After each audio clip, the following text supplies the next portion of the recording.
و محترم و مکرم سامعین کرام اور پردے میں رہ کر سننے والی ہماری ماں بہنیں، السلام علیکم ورحمۃ اللہ وبرکاتہ۔ الحمدللہ رب العالمین والعاقبۃ للمتقین والصلاة والسلام علی سید الانبیاء والمرسلین، اما بعد فاعوذ باللہ من الشیطان الرجیم، بسم اللہ الرحمن الرحیم، اقرأ باسم ربک الذی خلق خلق الانسان من علق اقرأ وربك الأكرم الذي علم بالقلم صدق الله العظيم وصدق رسوله النبي الأمين المتين الكريم ونحن على ذلك لمن الشاهدين والشاكرين والحمد لله رب العالمين۔ چمستانی رضوی کے مہنگے پھولوں، حیدر کرار کے شہدائیوں، غوث و خواجہ کے دیوانوں، مرکزی عقیدت امام احمد رضا خان فاضلی بریلوی علیہ الرحمت و رضوان کے چاہنے والوں، آئیے سب سے پہلے گنبد خضرا میں آرام فرمانے والے آقا سید الثقلین امام الحرمین امام القبلتین شہنشاہ ذی وقار، کائنات کے اولین فصل بہار جناب احمد مصطفیٰ محمد صلی اللہ علیہ وسلم کی بارگاہ بکس پناہ میں قرض سمجھ کر نہیں بلکہ فرض سمجھ کر درود پاک مچاور کرے پڑھے باوز بلند اللہم صلی علی سیدنا شفیعنا حبیبنا مولانا محمد بارک وسلم صلو علیہ صلاة و سلاما علیک یا رسول اللہ صلی اللہ تعالی علیہ وسلم۔ حضرات، شبیر صاحب نے جو کہا کہ 10 منٹ میں تقریر نہیں کر سکتے بلکہ گفتگو کر سکتے، تو میں آپ حضرات سے گفتگو کروں گا، تقریر نہیں کروں گا۔ تقریر کرنے کے لیے ہمارے بڑے بھائی مولانا معین الدین مصباحی صاحب قبلہ بیٹھے ہوئے ہیں اور حضرات تشریف رکھتے ہیں۔ میں سبوں کا نام نہیں لے سکتا، نام لوں گا تو وقت خراب ہوگا اور وقت خراب نہیں کرنا ہے۔ تو حضرات، آج کی جو محفل ہے، آج کی جو سما آپ دیکھ رہے ہیں، یہ خوشی کے موقع پہ منعقد کی گئی ہے۔ مولانا مشتر رضا نورانی ضیائی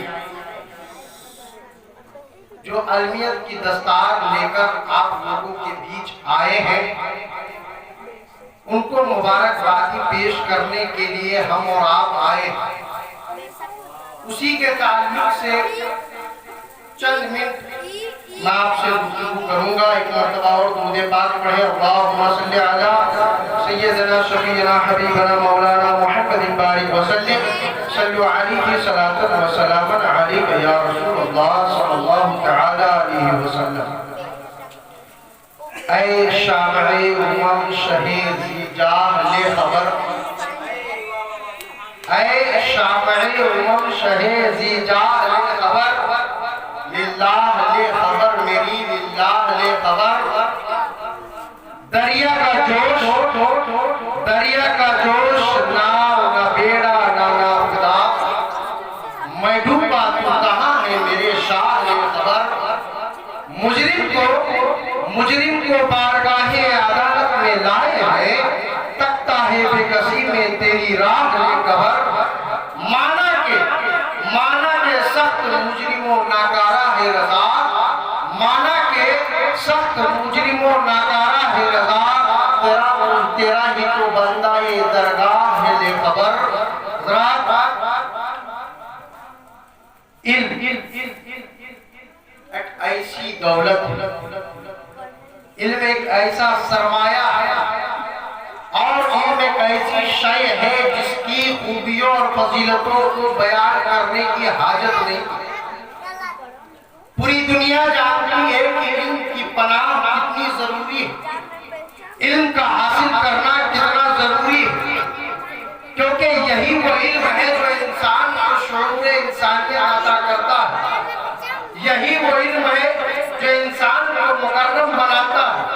یہی وہ علم ہے جو انسان کو عزت عطا کرتا ہے، انسان کو مقام دیتا ہے جو دنیا کے کسی تعلیم سے وہ مقام نہیں ملتا. کیا آپ نے کبھی دیکھا ہے کہ کوئی گریجویٹ کر کے آیا ہو، کوئی بی اے کر کے آیا ہو، پی ایچ ڈی کر کے آیا ہو، اس طریقے سے مبارکباد دی جاتی ہے؟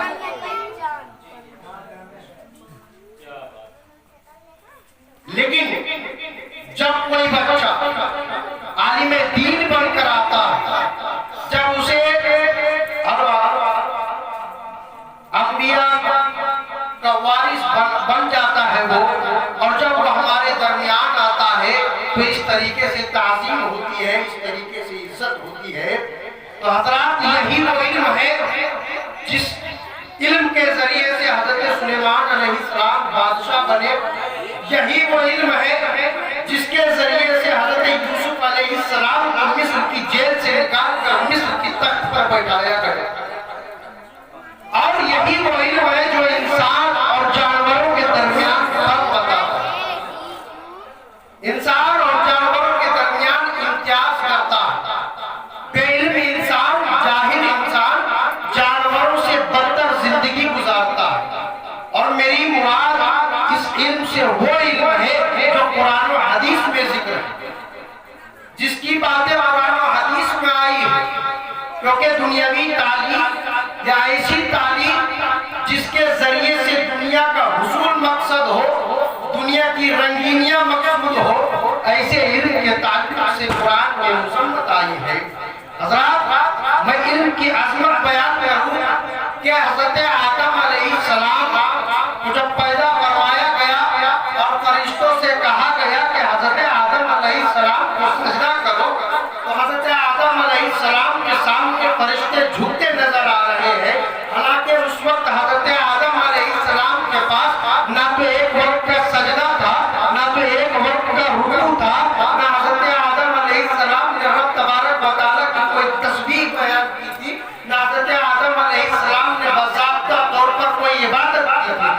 کیا وجہ تھی، کیا معاملہ تھا کہ فرشتے جو ہزاروں سال عبادت کرتے آ رہے ہیں، ہزاروں سال سے عبادت کر رہے ہیں، تو حضرت آدم علیہ السلام کے سامنے کیوں جھک رہے ہیں، حضرت آدم علیہ السلام کو سجدہ کیوں کر رہے ہیں؟ میں آپ کو بتاؤں کہ اس لیے جھکے، اس لیے سجدہ کرتے ہوئے نظر آ رہے ہیں کہ حضرت آدم علیہ السلام کے پاس علم. جب رب تبارک و تعالیٰ نے فرشتوں سے پوچھا، اشیاء کو اکٹھا کیا، اور رب تبارک و تعالیٰ نے فرشتوں سے پوچھا کہ ان اشیاء کا نام بتاؤ، تو فرشتوں نے لاعلمی کا اظہار کیا اور کہا کہ یا خدا میں نہیں جانتا، ہم نہیں جانتے. جو حضرت آدم علیہ السلام سے پوچھا گیا تو حضرت آدم علیہ السلام نے ان اشیاء کا نام بھی بتایا، اور صبح قیامت تک استعمال ہونے والی تمام اشیاء کا نام بتایا.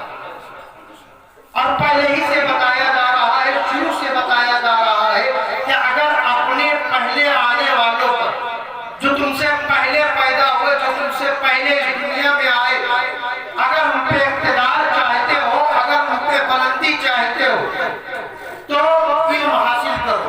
اس لیے کہ اگر تم علم حاصل کرو گے تو رب تبارک و تعالیٰ تمہیں وہ دولت بھی عطا کرے گا، رب تبارک و تعالیٰ تمہیں عروج بھی عطا کرے گا، رب تبارک و تعالیٰ تمہیں اقتدار بھی عطا کرے گا.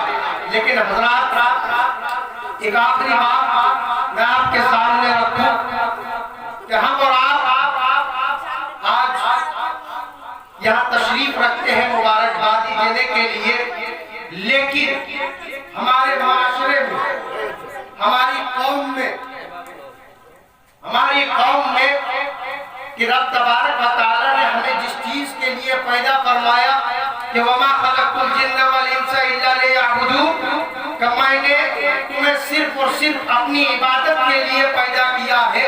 تو اس چیز کو بھی انجام دینے کے لیے، اس چیز کو بھی بجا لانے کے لیے، اس حکم پر عمل کرنے کے لیے بھی جو سرکار دو عالم صلی اللہ تعالیٰ علیہ وسلم نے ارشاد فرمایا کہ طلب العلم فریضۃ علی کل مسلم و مسلمہ، کہ ہر مسلمان مرد و عورت پر علم حاصل کرنا فرض ہے، اس لیے کہ اگر کوئی شخص علم نہیں حاصل کرتا، اتنا علم حاصل نہیں کرتا جتنا اس کے اوپر فرض ہے، تو وہ اس حکم پر عمل نہیں کر سکتا کہ وما خلقت الجن والانس الا لیعبدون، تو میں نے تمہیں صرف اور صرف اپنی عبادت کے لیے پیدا کیا۔ اس چیز کی کمی ہے ہمارے معاشرے میں، آج ہر کوئی اپنے بچوں کو مدرسے میں نہیں بھیجنا چاہتا، لیکن کوئی بھی ضرورت پڑے، کوئی بچہ پیدا ہو، کوئی مرے، کوئی کچھ ہو جائے تو ہم عالموں کو ڈھونڈتے ہیں۔ یہ ضرورت کیوں پڑتی ہے؟ آپ اپنے گھروں میں عالم کیوں نہیں پیدا کرتے؟ آپ اپنے ایک بچے کو عالم کیوں نہیں بناتے تاکہ آپ کو کہیں جانے کی ضرورت نہ پڑے، نہ آپ کو ڈھونڈنے کی ضرورت پڑے۔ آج بڑے خوش نصیب ہے ہمارے چچا مولانا منصور صاحب کہ آج ان کے پاس ایک سرمایہ ہو گیا کہ اگر ان کو کسی چیز کی ضرورت پڑے گی، اگر ان کو فاتحہ کی ضرورت پڑے گی، اگر ان کو کوئی مسئلے کی ضرورت پڑے گی تو ان کو کہیں جانے کی ضرورت نہیں ہے، یا ان کے گھر میں کوئی بھی ہو ان کو کہیں جانے کی ضرورت نہیں پڑے گی۔ یہ کافی ہے اس کے لیے، اس لیے کہ اس نے وہ تعلیم حاصل کی ہے، وہ چیزیں پڑھی ہے، وہ تمام چیزوں کو حاصل کیا جس سے ہم اور آپ، جو ہمارے سرکار دو عالم صلی اللہ تعالیٰ علیہ وسلم نے ارشاد فرمایا کہ طلب العلم فریضۃ علی کل مسلم و مسلمہ، کہ حضرات کہ علم حاصل کرنا تمام مسلمان مرد و عورت پہ فرض ہے۔ اور وہ مطلب آخری بات میں آپ کو بتاؤں، اس کے بعد رخصت ہو جاؤں گا، اس لیے کہ بڑی لمبی فہرست ہے، سبوں کو موقع ملنا ہے۔ تو آخری بات یہ ہے کہ کتنا علم حاصل کرنا فرض ہے؟ کیا سب کو عالم بننا ضروری ہے؟ یہ عالم وہ شخص ہی بنتے ہیں جس کو رب تبارک و تعالیٰ چنتا ہے۔ اب جو عالم نہ بن سکا، جو علم دین مدرسوں میں جا کے حاصل نہ کر سکا، ان کے لیے کتنا علم دین حاصل کرنا فرض ہے۔ تو میں آپ کو بتاؤں کہ جو چیزیں ہمارے اوپر فرض کی گئی ان کے بنیادی مسائل اور احکام کو جاننا ہمارے اوپر فرض ہے۔ اور اگر کوئی چیز مستحب ہے، کوئی چیز سنت ہے، تو اس چیز کا بھی حاصل کرنا، ان کے مسائل کو جاننا ہمارے لیے سنت ہے، اور اگر مستحب ہے تو ہمارے لیے وہ حاصل کرنا، ان کے بنیادی مسائل کو جاننا سنت ہے۔ کہ سرور علم کیف شراب سے بہتر، کہ کوئی دوست نہیں کتاب سے بہتر۔ میں اپنی گفتگو کو یہیں ختم کرتا ہوں۔ وما علینا الا البلاغ۔ السلام علیکم۔